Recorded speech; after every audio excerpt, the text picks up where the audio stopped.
ìwakùsà lọ́nà àìtọ́ ló ń ṣokùnfà ètò ààbò tó mẹ́hẹ lọ́dà ọwá o. a fẹ́ kí ààrẹ gbẹ́sẹ̀ lé àwọn gómìnà àríwá ló sọ bẹ́ẹ̀. àwọn gómìnà àríwá nàìjíríà ti ké sí ààrẹ bọ́lá tinubu o kó gbẹ́sẹ̀ lé ìwakùsà lágbègbè náà fún oṣù 6 gbáko láti lè kojú ìṣòro ètò ààbò tó ń bá agbègbè náà fínra. ọ̀rọ̀ yìí ló jẹyọ níbi ìpàdé àwọn gómìnà 19 agbègbè ọ̀hún tó wáyé nílùú Kaduna. ìpàdé náà ni àwọn orí adé agbègbè náà yọjú sí tí wọ́n fi ẹnu kò pé kí wọ́n kó owó tí iye rẹ̀ tó bílíọ̀nù kan náírà jọ lóṣooṣù fún ètò ààbò agbègbè náà. gbọ̀ngàn ńlá Sir Kasim Ibrahim House ní ìpàdé náà ti wáyé o lábẹ́ àsíá ẹgbẹ́ Northern State Governors Forum àti Northern Traditional Rulers Council. ohun tí ìpàdé náà dálé lórí ni ètò ààbò agbègbè náà tó mẹ́hẹ àti ọ̀nà àbáyọ o.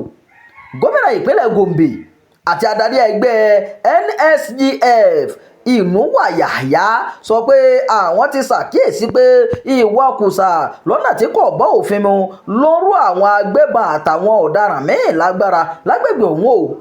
ó wá rọ ààrẹ Bọ́lá Tinubu kó gbẹ́sẹ̀ lé gbogbo ìwé àṣẹ ìwakùsà lágbègbè náà fún ìgbà díẹ̀. ó tún kàn sára sí ààrẹ fún akitiyan bí wọ́n ṣe dá àwọn ọmọdé tí àwọn agbébọn jí gbé padà wá sọ́dọ̀ àwọn òbí wọn. Yàyà sọ pé àwọn adarí agbègbè àríwá ti ṣetán láti rẹ̀yìn gbogbo ohun tó ń ṣokùnfà ètò ààbò tó mẹ́hẹ lágbègbè náà o. a ti fọwọ́ sí ọlọ́pàá ìpínlẹ̀ báyìí. àwọn gómìnà àti orí adé náà tún sọ pé àwọn ti fọwọ́ sí ìdásílẹ̀ ọlọ́pàá agbègbè. wọ́n sì rọ àwọn aṣòfin láti ṣe ohun tó yẹ o ní kankan fún ìdásílẹ̀ iléeṣẹ́ agbófinró náà. Yàyà ní àwọn ti fẹnu kò láti fọwọ́sowọ́pọ̀ pẹ̀lú ààrẹ Tinubu fún àlàáfíà agbègbè wọn. òní bílíọ̀nù kan náírà tí wọ́n fẹ́ máa kó jọ lóṣooṣù yóò wà fún ètò ààbò pàjáwìrì agbègbè náà. ìjọba ìpínlẹ̀ àti ìjọba ìbílẹ̀ yóò sì lọ́wọ́ sí àkójọpọ̀ owó náà o. gẹ́gẹ́ bó ṣe sọ kì í ṣe iléeṣẹ́ ológun nìkan ni yóò yanjú ìṣòro ètò ààbò tó mẹ́hẹ o. ìpèsè iṣẹ́ fún àwọn ọ̀dọ́ àti àwọn ohun amáyédẹrùn míì yóò tún ṣèrànwọ́ láti rí àlàáfíà lágbègbè ọ̀hún o. gómìnà ìpínlẹ̀ Kaduna Uba Sani sọ pé bí ìjọba àpapọ̀ nìkan ṣe ń darí iléeṣẹ́ ọlọ́pàá lọ́wọ́ yìí kò bójúmu o kò sì dáa fún bí nǹkan ṣe rí lóde òní o. ó wá kìlọ̀ fún àwọn akọ̀lọ̀rọ̀ sí ẹ̀dá kan tó ń lo àǹfààní ètò ààbò tó mẹ́hẹ fún àǹfààní ara wọn kí wọ́n kí ọwọ́ ọmọ wọn bọ́sọ́ o. ìròyìn àjọyàgbé fún ti àkókò yìí kò ní jù báyìí lọ. ẹ má gbàgbé o láti máa darapọ̀ mọ́ ìkànnì yìí ẹ máa pín ká ẹ máa fèròǹgbà yín sábàlá àríwúsí. Imam Abdulwaheed ló ti jábọ̀ ìròyìn.